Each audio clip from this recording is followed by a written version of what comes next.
उत्तर भारत के एक हरे भरे इलाके में स्थित था चंदनपुर गांव। चारों ओर फैले खेत, बहती हुई छोटी नदी, आम और पीपल के घने पेड़ और मिट्टी की खुशबू से भरा ये गांव बहुत शांत और सुंदर था। गांव के लोग सीधे साधे, मेहनती और एक दूसरे का सम्मान करने वाले थे। इसी गांव में रहते थे दो सगे भाई, गोपीनाथ और बिरजू। दोनों सगे भाई होने के बावजूद स्वभाव में बिल्कुल अलग थे। गोपीनाथ उम्र में बड़ा था, उसका रंग सांवला, शरीर मजबूत, आंखों में गहराई और चेहरे पर हमेशा शांति झलकती थी। वो कम बोलता था, लेकिन जो बोलता था दिल से बोलता था। उसके लिए ईमानदारी केवल एक शब्द नहीं, बल्कि जीवन का सिद्धांत थी। वहीं बिरजू उम्र में छोटा था, देखने में चतुर, बातों में तेज, लेकिन मन से चालाक। उसके चेहरे पर हर समय एक अलग तरह की मुस्कान रहती थी, जैसे उसके दिमाग में कोई ना कोई चाल चल रही हो। उनके पिता हरिदत्त यादव गांव के पुराने दुग्ध व्यवसायी थे। कई सालों से वे गाय भैंस पालकर दूध का कारोबार करते आ रहे थे। पिता ने अपने बेटों को बचपन से सिखाया था, बेटा, दूध माँ समान होता है, इसमें मिलावट करना पाप है। गोपीनाथ ने ये बात दिल में बसा ली, लेकिन बिरजू ने इसे केवल सुनी सुनाई बात समझा। पिता के निधन के बाद दोनों भाइयों ने मिलकर डेयरी का काम संभाल लिया। शुरुआत में दोनों साथ काम करते थे। सुबह सुबह गायों को नहलाना, चारा डालना, दूध दोहना और गांव में जाकर दूध बेचना। लेकिन समय के साथ दोनों की सोच का फर्क साफ दिखने लगा। गोपीनाथ हर रोज दूध को अच्छे से छानता, साफ बर्तनों में भरता और बिना किसी मिलावट के बेचता। अगर कोई ग्राहक कहता, गोपीनाथ थोड़ा पानी मिला दो, सस्ता कर दो, तो वो मुस्कुराकर कहता, भैया मैं दूध बेचता हूँ, पानी नहीं। धीरे धीरे गांव में गोपीनाथ की ईमानदारी की चर्चा होने लगी। लोग दूर दूर से उसका दूध लेने आने लगे। बच्चे, बूढ़े, महिलाएं सब कहते, गोपीनाथ का दूध पीने से बच्चों की सेहत बनती है। दूसरी ओर बिरजू का रास्ता अलग था।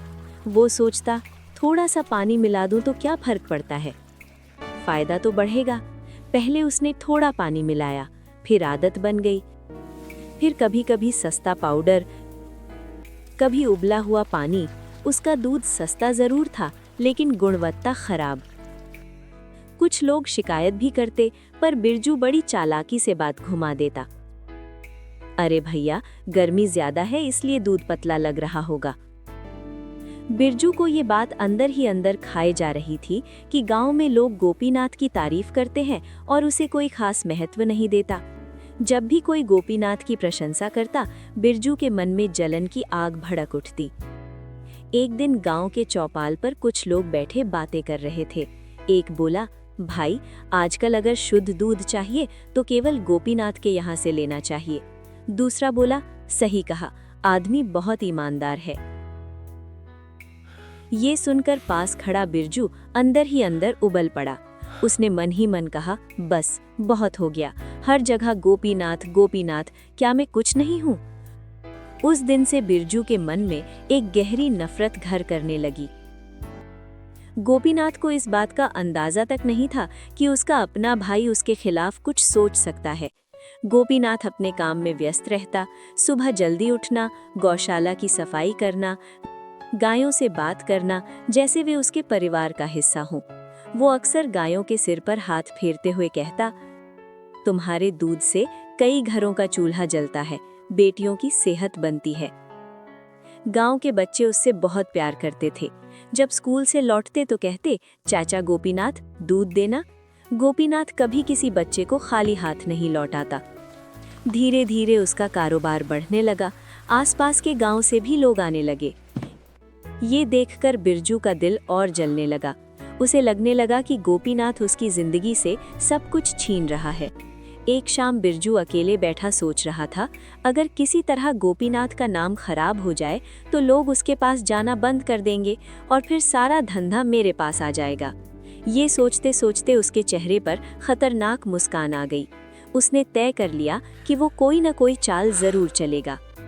उधर गोपीनाथ घर पर अपनी पत्नी से कह रहा था, आजकल काम ज्यादा हो गया है, शायद हमें कुछ और गायें खरीदनी पड़े। पत्नी मुस्कुराकर बोली, सब आपकी ईमानदारी का फल है। गोपीनाथ ने सिर झुका लिया, उसे अपनी तारीफ सुनना अच्छा नहीं लगता था। इसी बीच बिरजू धीरे धीरे अपने इरादों को अमल में लाने की योजना बनाने लगा। वो दिन में सामान्य व्यवहार करता, लेकिन रात को जाग जाग कर सोचता कि कैसे गोपीनाथ को बदनाम किया जाए। एक रात उसने खुद से कहा, अगर गांव के लोग बीमार पड़ जाएं और दूध का दोष गोपीनाथ पर आए तो उसका सारा सम्मान खत्म हो जाएगा। उसकी आंखों में अब इंसानियत नहीं, केवल जलन थी। उसने एक खतरनाक फैसला कर लिया था, लेकिन उसे नहीं पता था कि उसका ये कदम पूरे गांव की जिंदगी को हिला देगा। रात का सन्नाटा पूरे चंदनपुर गांव पर छाया हुआ था। आसमान में बादल थे और हल्की हल्की हवा चल रही थी। गांव के अधिकतर लोग गहरी नींद में थे, लेकिन एक व्यक्ति ऐसा था जिसकी आंखों में नींद नहीं थी। वो था बिरजू। उसके मन में एक ही बात घूम रही थी, आज कुछ ऐसा करना है जिससे गोपीनाथ का नाम हमेशा के लिए मिट्टी में मिल जाए। धीरे धीरे दबे पांव वो अपने घर से बाहर निकला। चारों तरफ सन्नाटा था, केवल कहीं कहीं कुत्तों के भौंकने की आवाज सुनाई दे रही थी। बिरजू ने चारों ओर देखा, फिर गोपीनाथ की डेयरी की ओर बढ़ गया। गोपीनाथ की डेयरी गांव के किनारे बनी हुई थी। वहां बड़े बड़े मटके और ड्रमों में सुबह के लिए दूध रखा रहता था। बिरजू पहले से ही अपने साथ एक छोटी बोतल में मिलावटी तरल लेकर आया था। उसने मन ही मन कहा, बस थोड़ा सा डाल दूंगा, बाकी काम किस्मत कर देगी। डेयरी का दरवाजा आधा खुला था। बिरजू अंदर घुसा, उसका दिल तेजी से धड़क रहा था।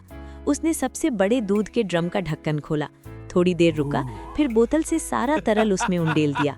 उसके चेहरे पर एक शैतानी मुस्कान फैल गई। उसने धीरे से ढक्कन बंद किया और उसी तरह चुपचाप वापस चला गया। उसे नहीं पता था कि वो अपने ही पैरों पर कुल्हाड़ी मार रहा है। अगली सुबह हमेशा की तरह गोपीनाथ जल्दी उठ गया।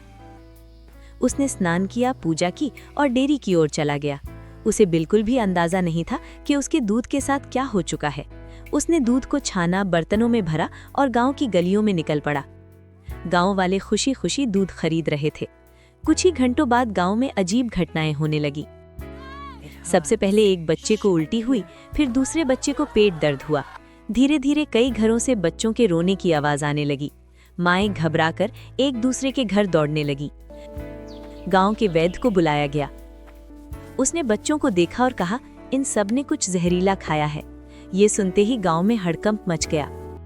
कुछ लोग आपस में बात करने लगे। सुबह सभी बच्चों ने गोपीनाथ का दूध पिया था। एक आदमी बोला, कहीं दूध में कुछ गड़बड़ तो नहीं। धीरे धीरे शक गोपीनाथ पर जाने लगा। गोपीनाथ को बुलाया गया। जब उसने ये सुना तो उसके पैरों तले जमीन खिसक गई। उसने कांपती आवाज में कहा, ऐसा हो ही नहीं सकता, मैं कभी दूध में मिलावट नहीं करता। लेकिन गांव वालों के सामने बच्चों की हालत थी। लोगों में गुस्सा बढ़ता जा रहा था। कुछ लोग चिल्लाने लगे, अगर बच्चों को कुछ हो गया तो हम तुम्हें नहीं छोड़ेंगे। गोपीनाथ की आंखों में आंसू आ गए। वो बार बार कहता, मुझे फंसाया गया है। उधर बिरजू ये सब देखकर अंदर ही अंदर खुश हो रहा था, लेकिन उसने बाहर से दुखी होने का नाटक किया। वो बोला, भैया अगर तुमसे गलती हो गई है तो मान लो। गोपीनाथ ने हैरानी से उसकी ओर देखा। आखिरकार गांव के बुजुर्गों ने फैसला किया, इस मामले को राजा भल्लाल देव के दरबार में ले जाया जाएगा। राजा भल्लाल देव अपने न्यायप्रिय स्वभाव के लिए पूरे इलाके में प्रसिद्ध थे। उनका महल विशाल और भव्य था। जब गांव वाले बच्चों की बीमारी की शिकायत लेकर पहुंचे तो राजा ने गंभीरता से उनकी बात सुनी। गांव वालों ने कहा, महाराज गोपीनाथ के दूध पीने से हमारे बच्चे बीमार हो गए हैं। राजा ने तुरंत आदेश दिया, गोपीनाथ को दरबार में बुलाया जाए। सिपाही गांव पहुंचे और गोपीनाथ को महल ले गए। गोपीनाथ रास्ते भर भगवान से प्रार्थना करता रहा, हे प्रभु सच सामने ला देना। दरबार में पहुंचकर गोपीनाथ हाथ जोड़कर बोला, महाराज मैं निर्दोष हूं, मुझे फंसाया जा रहा है। राजा भल्लाल देव ने उसकी आंखों में देखा। उन्हें उसमें छल नहीं, केवल पीड़ा दिखाई दी। राजा ने अपने सेनापति से कहा, इस पूरे मामले की निष्पक्ष जांच की जाए। सेनापति कुछ सैनिकों के साथ गांव पहुंचा। उन्होंने सबसे पहले गोपीनाथ की डेयरी की जांच की। दूध के बर्तनों की जांच की गई। कुछ ड्रमों में संदिग्ध गंध मिली। फिर सैनिकों ने गांव वालों से पूछताछ शुरू की। एक बच्चे ने बताया, रात को मैंने काका बिरजू को डेयरी के पास जाते देखा था। ये सुनकर सेनापति चौंक गया। उन्होंने बिरजू को बुलाया। बिरजू घबरा गया, उसका चेहरा पीला पड़ गया। जब सख्ती से पूछताछ की गई तो वो टूट गया। उसने रोते हुए सच कबूल कर लिया, मुझसे गलती हो गई, मैंने ही दूध में मिलावट की थी। सेनापति तुरंत बिरजू को लेकर राजा के दरबार में पहुंचा। सारा सच राजा के सामने रखा गया। दरबार में सन्नाटा छा गया। राजा ने गुस्से में कहा, ऐसे अपराध की सजा बहुत कठोर होनी चाहिए। सिपाहियों ने बिरजू को पकड़ लिया। बिरजू कांप रहा था, उसकी नजरें गोपीनाथ पर टिक गईं। राजा ने आदेश दिया, बिरजू को कारागार में डाल दिया जाए। तभी गोपीनाथ आगे बढ़ा। उसने हाथ जोड़कर कहा, महाराज कृपया बिरजू को माफ कर दीजिए। पूरा दरबार चौंक गया। राजा ने कहा, इसने तुम्हें बदनाम किया, फिर भी तुम इसे माफ करना चाहते हो? गोपीनाथ बोला, महाराज वो मेरा भाई है, अगर उसे मौका मिले तो वो सुधर सकता है। बिरजू फूट फूट कर रो पड़ा। वो गोपीनाथ के पैरों में गिर पड़ा। भैया मुझे माफ कर दो। राजा कुछ देर सोचते रहे और फिर बोले, ठीक है, बिरजू को चेतावनी देकर छोड़ा जाता है, लेकिन अगर दोबारा गलती हुई तो कठोर दंड मिलेगा। बिरजू को रिहा कर दिया गया, लेकिन उसके दिल में अब पछतावे की आग जल रही थी। उसे समझ आ चुका था कि असली अमीर कौन होता है, ईमानदारी वाला इंसान। दरबार से लौटते समय बिरजू के कदम भारी थे। उसका सिर झुका हुआ था। जिस भाई को उसने बर्बाद करना चाहा था, उसी भाई ने उसकी जान और इज्जत दोनों बचा ली थी। गांव पहुंचते ही बिरजू सीधे अपने घर नहीं गया। वो गोपीनाथ के घर के दरवाजे पर जाकर खड़ा हो गया। कुछ देर तक वो हिम्मत नहीं जुटा पाया। आखिरकार उसने धीरे से आवाज दी, भैया। गोपीनाथ बाहर आया। उसकी आंखों में कोई गुस्सा नहीं था, केवल अपनापन था। बिरजू फूट फूट कर रो पड़ा। वो जमीन पर बैठ गया और बोला, भैया मैं बहुत बड़ा गुनहगार हूँ, आपने मेरे लिए अपनी इज्जत तक दांव पर लगा दी। गोपीनाथ ने उसे उठाया, उसके कंधे पर हाथ रखा और कहा, गलती हर इंसान से होती है बिरजू, फर्क बस इतना होता है कि कोई अपनी गलती मान लेता है और कोई नहीं। बिरजू ने सिर झुका लिया। भैया मैं वादा करता हूँ अब कभी बेईमानी नहीं करूँगा। गोपीनाथ मुस्कुराया, अगर सच में बदलना चाहते हो तो आज से ही बदल जाओ। उस दिन के बाद बिरजू पूरी तरह बदल गया। अब वो सुबह गोपीनाथ से भी पहले उठता, गौशाला की सफाई करता, गायों को चारा देता, दूध दोहते समय वो बहुत सावधानी रखता। पहली बार उसे समझ आया कि मेहनत से कमाया गया पैसा कितना सुकून देता है। कुछ दिनों तक गांव वालों का व्यवहार बिरजू के प्रति ठंडा रहा, लेकिन गोपीनाथ हर किसी से कहता, बिरजू अब बदल गया है, उसे एक मौका दीजिए। धीरे धीरे लोगों का विश्वास लौटने लगा। दोनों भाइयों ने फैसला किया कि अब वे अलग अलग काम नहीं करेंगे। उन्होंने अपनी डेयरी को एक नया नाम दिया, गोपीनाथ बिरजू शुद्ध डेयरी। उन्होंने और गायें खरीदी, एक बड़ा शेड बनवाया, साफ सफाई पर विशेष ध्यान देने लगे। अब उनका दूध गांव के बाहर भी जाने लगा। पास के गांव से लोग आने लगे। कुछ व्यापारी रोज आकर दूध ले जाने लगे। कुछ ही महीनों में उनका कारोबार दोगुना हो गया। लेकिन सबसे बड़ी खुशी पैसे की नहीं थी, बल्कि सम्मान की थी। गांव वाले कहते, इन दोनों भाइयों से ईमानदारी सीखनी चाहिए। समय बीतता गया। गोपीनाथ के घर एक बेटे और एक बेटी का जन्म हुआ। पूरा गांव खुश हुआ। गोपीनाथ बच्चों को गोद में लेकर कहता, मैं तुम्हें सबसे बड़ा धन दूंगा, ईमानदारी। उधर बिरजू के घर भी बेटे का जन्म हुआ। उसका नाम रखा गया वेदांत। बिरजू ने बेटे को गोद में लेकर कहा, बेटा मैं चाहता हूं कि तू अपने चाचा जैसा बने। बच्चे बड़े होने लगे।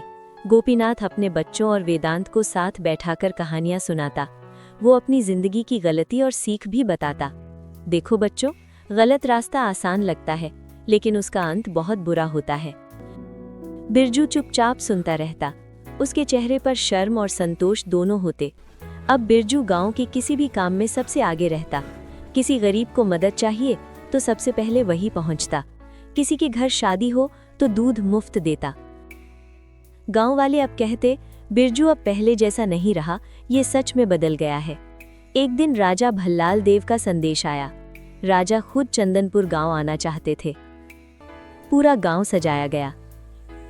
जब राजा पहुंचे तो उन्होंने दोनों भाइयों को दरबार में बुलाया। राजा बोले, मुझे ये जानकर खुशी हुई कि तुम दोनों अब साथ मिलकर ईमानदारी से काम कर रहे हो। राजा ने दोनों को सम्मानित किया। ये सुनकर बिरजू की आंखें भर आईं। उसने मन ही मन कहा, काश मैं पहले ही सही रास्ता चुन लेता। सालों बाद दोनों भाई गांव के सबसे सम्मानित लोग बन चुके थे। उनकी डेयरी इलाके की सबसे बड़ी डेयरी बन गई। लेकिन गोपीनाथ हमेशा कहता, बिरजू, हमें कभी घमंड नहीं करना चाहिए। बिरजू सिर हिलाकर कहता, भैया, अगर आपने उस दिन मुझे माफ ना किया होता तो आज मैं कुछ भी नहीं होता। ईमानदारी सबसे बड़ी दौलत होती है। माफी इंसान को महान बनाती है। गलत रास्ते से कमाया गया पैसा कभी सुख नहीं देता। सच्चा इंसान वही है जो अपनी गलती मानकर सुधर जाए।